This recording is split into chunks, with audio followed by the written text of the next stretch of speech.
Direct action is a phrase that gets thrown around a lot when describing anarchist tactics, and rightly so, since it's one of the main ways anarchists put our values of autonomy, self-organization, and mutual aid into practice. So, what is it exactly? Well, a simple definition would be to say that direct action is a political action aimed at achieving a specific goal or objective, and which is carried out directly by an individual or group of people without appealing to a higher authority for legitimacy. Now, this broad definition covers a huge range of activities, everything from banner drops to prison breaks, and it doesn't necessarily tell us much about the politics of those carrying out the action itself. Direct actions are tactics, meaning that they are a specific type of action that can be used to implement a wide variety of strategies.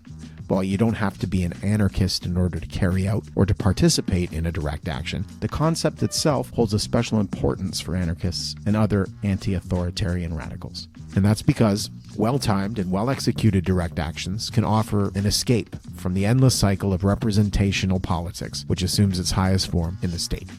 The German philosopher Max Weber famously defined the state as a monopoly on the legitimate use of physical force. In other words, state violence, whether dispensed by a politician's pen, a judge's gavel, or a cop's baton, is a manifestation of legitimate force and a harsh reminder of the state's role as the ultimate mediator of social conflict. This mandate includes everything from interpersonal disputes that end up settled in the courts or by someone calling the cops, all the way up to the broader conflicts that spring from systemic inequality and the structural imbalances inherent to capitalism, colonialism, white supremacy, ableism, and heteropatriarchy. In its purest form, direct action does not aim to persuade those in power, but seeks to foster and assert the power of those carrying out the action themselves.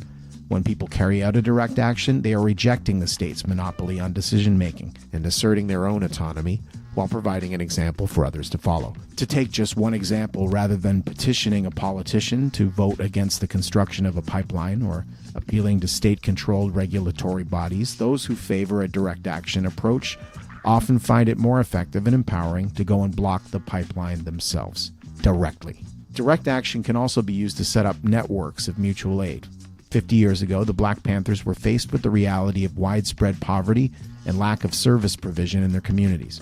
Rather than appealing to the government or the conscience of white America, the Panthers set to work organizing their own health clinics and breakfast programs for hungry school children. These programs were part of a broader strategy of building community power and were identified by FBI Director J. Edgar Hoover as a primary threat to national security, by which he meant a threat to the legitimacy of the state and the white supremacist power structure that upholds it.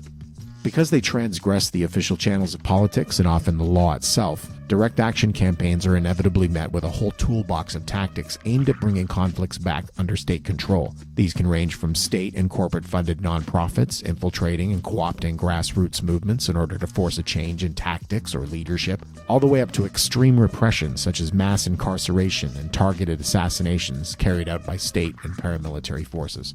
Although as a concept, direct action has probably existed for as long as there have been hierarchies to rebel against, the term itself dates back to the early workers' movement, where it was used to describe militant practices such as industrial sabotage and wildcat strikes. By physically blocking production and collectively defending themselves from repression, workers were able to force concessions from their capitalist masters. The widespread use of these tactics eventually led to the legalization of trade unions and a whole host of concessions aimed at bringing the more radical sections of the workers' movement back under state control.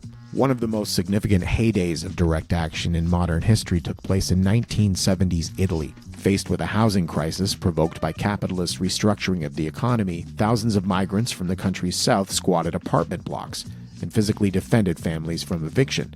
When the government attempted to hike transit fares and energy costs, tens of thousands of people refused to pay the increased rates in collective actions known as auto reductions. Italy was, at that time, a deeply religious, conservative, and rigidly patriarchal country in which both abortion and divorce were illegal. Within this context, a fearless women's liberation movement organized an underground network of clinics with doctors and nurses providing hundreds of volunteers with the necessary skills to perform clean and safe abortions. This direct action approach to reproductive health was complemented by massive and regular demonstrations calling for the legalization of abortion, which were ultimately successful. In our current age of increasing polarization, uncertainty, and insecurity, direct action offers a way for our movements to build and assert our collective power, both to defend our communities and to fight for the world we want to live in.